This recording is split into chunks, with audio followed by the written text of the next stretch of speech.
Te Pataka o Rakaihautu, Banks Peninsula, Community Board Report to Council. Pam Richardson. I wondered why we didn't have those our names, our joint names on our overheads here. We're trying to raise the profile of them, but they're not on any of our overheads. So the same with the other boards too. New Year, right? Yeah. So, in the new year, all will be sorted. Yes. So look, can I just take an opportunity of thanking the staff that we work with, particularly our board staff, our local staff and team. We have had a challenging year on Banks Peninsula, just like many boards will have had. Every board has challenging years, but I just want to acknowledge it at this time, the special support that we get from all of our teams, including the council staff, who we thoroughly enjoy sitting alongside council staff on Akaroa's Issues Working Party, road maintenance working parties, reserve management committees. We meet a huge lot of staff, so we take opportunities to network with them too. So just thank you for that support we were given. Also, if you look at our notes today, there's a whole range of issues, and you should notice that the popularity of our meetings, that the community comes along to talk to us about things. So we are very popular. So we just moved to the first one, which is update on the maintenance contract. So this is becoming a good news story. If you remember last meeting, Dave Adamson was sitting over in the back line there, and he took up the challenge to come and meet with us and bring along other staff to talk about it. So we have laid a bit of a plan ahead, what the board is expecting. That the contractors are going to attend our local, or the contractors that are involved with the contractors on the peninsula will attend board meetings at some stage during the year. That we haven't actually seen anyone of recent times that we can remember. Staff will inform the board of any new contract preparations, and we're looking for perhaps them to be broken down into smaller chunks so that our local community can pick up some of those contracts. And also asking the contractors to employ local people to be employed under their contracts. So we also asking staff, or staff will investigate mapping maintenance areas under contract to identify responsibilities and gaps in the service. Now this is the reserves, parks managers, and also the roading reserve contracts as well, so that we have a better idea of where those gaps are and to see who's involved with what. Staff will follow up with an extra parks manager for Banks Peninsula, and I think that's quite exciting news that someone locally has been appointed to that position. So we're delighted about that. It is a local person in our communities that's involved with that, so we're delighted about that. And park staff are going to monitor contracts closely and report to the board bi-monthly. So we've sharpened up the act, and hopefully we'll see some improvements around the community. Dave, I was just saying how we appreciated your support and what we were going to be doing moving forward. So the next one is about parking restrictions at the sign of the Kiwi. Now this is a very congested area. As you can see there's a little patch there of cars. And look, we welcomed having Carolyn at our meeting. We're delighted to have her at our meeting to talk about the issues that she had around the site. So it has been, the time restrictions have been approved from 9 AM to 5 PM. This is to allow some good parking there for the sign of the Kiwi. It's got no parking at all. It had no parking, dedicated parking around it at all. So this has improved it for that particular time. We want the CAF to, or the sign of the Kiwi, to be a viable operation, so it needed some parking. And it's also got a mobility park and a motorcycle park. And staff are going to monitor the demand and the vehicle movements and report back in May to the board. So it is a very busy area. The road is very busy, very congested, lots of walkers. It's just a high impact area. So the next one is about our Port Hills reserves and illegal tracks, of which we know it's not just to the Port Hills, it's everywhere. But we are, it's an area on Banks Peninsula where there is closed because of rockfall risk, and these illegal tracks are being built in this area. So park staff have been following up and are working to assure that any unsafe areas are marked and identified. So perhaps down the track it may be that we need to be looking at where are people allowed to go. We can't afford to have tracks everywhere on Banks Peninsula. Next one. Right, this is the case of the disappearing toilets. 1 minute they're there and 1 minute they've gone. But we've been addressing this issue around the cruise ships and the toilets for quite some time. And we have promised the community that we would have additional toilets for the cruise ship season. It was originally thought that they would be perhaps there for a period of time and taken away at the end of the day, but that's not been practical.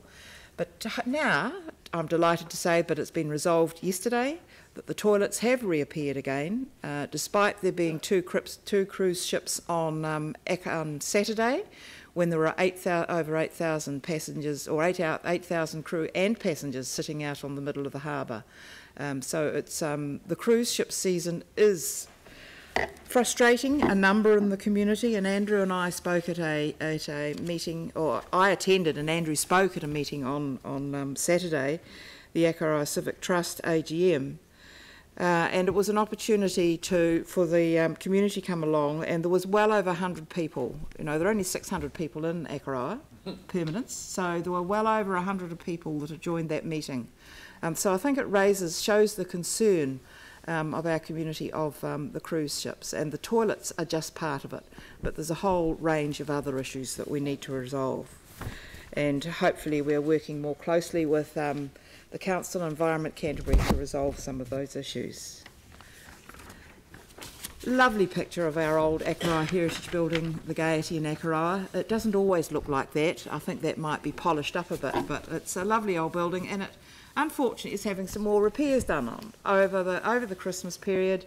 It's had scaffolding put up above it, around it, to replace floorboards. Oh no, the scaffolding's not for floorboards, but replacing weatherboards. The toilets some work has been done. The toilets, floorboards, and the roof. There's some work being done, and of course we need a possum management plan for that building because there's been possums in the roof just recently. So it needs some work done on it.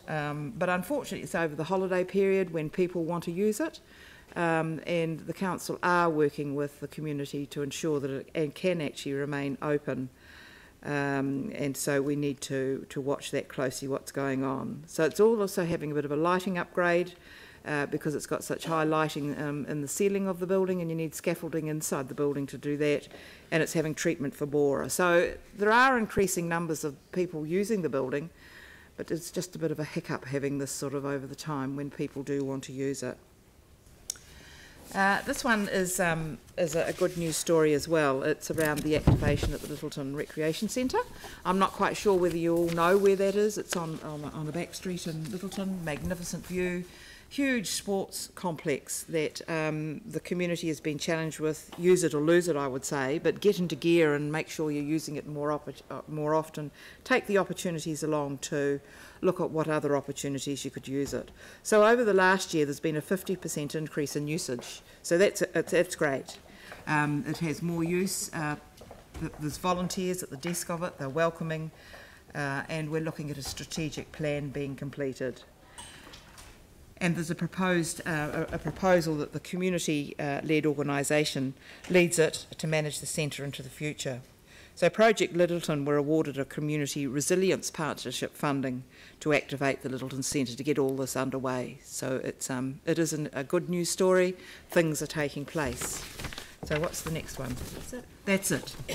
So I could talk about a whole lot more, but look, thank you very much for working with us over the year. It's been challenging. We look forward to working next year.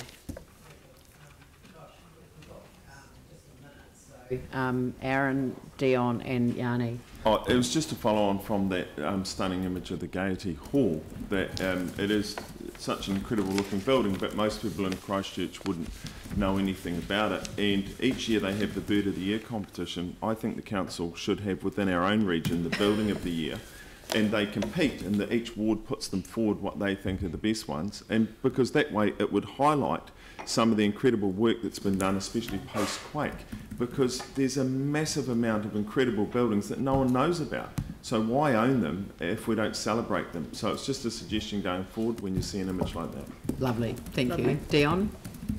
Was the work that is going on now in the Gaiety not Yes. done when they had its earthquake repairs? No. Unfortunately, they weren't able to be integrated at the same time, which is very unfortunate. So it's sort of muddled up for 2 periods of time. Is anybody looking into why that is? Well, I imagine it'll be just the same as other things. It'll be budgeting factors. The funding wasn't available at the same time. We are disappointed, but that's the reality of it. We have to work with it. Yeah, I think we should follow up on that because... I would like to follow up on that because it's silly. You know, I mean, it sounds like, you know, deja vu all over again. We've already learnt that lesson from the skirt mechanisms that didn't look at the wider issues. They only covered what they were funded to cover. And I don't actually recall any decision being brought to us to try and amalgamate the 2 projects. So, but let's follow up on that. I don't know that we need a resolution to do it. If perhaps if and you could take a note of that and I'll do that. report back on it. That would be great. Thank you, Yanni. Yeah, thank you for your report. Really glad to hear the maintenance issues are getting better. Just in 6.3, I just wondered what we can do as a council. I'm just reading about your Black Cat building, and I see that I think in July you asked that it be removed, the structures be removed in 3 months, and it hasn't happened. So is there anything that you need us to do to help out on that situation? Staff are dealing with it at the moment. It is a complex issue, and at the moment staff are dealing with it. So I think we're reasonably happy with it, the progress it's taking. It's in a complex site. The wharf is owned by us. There's the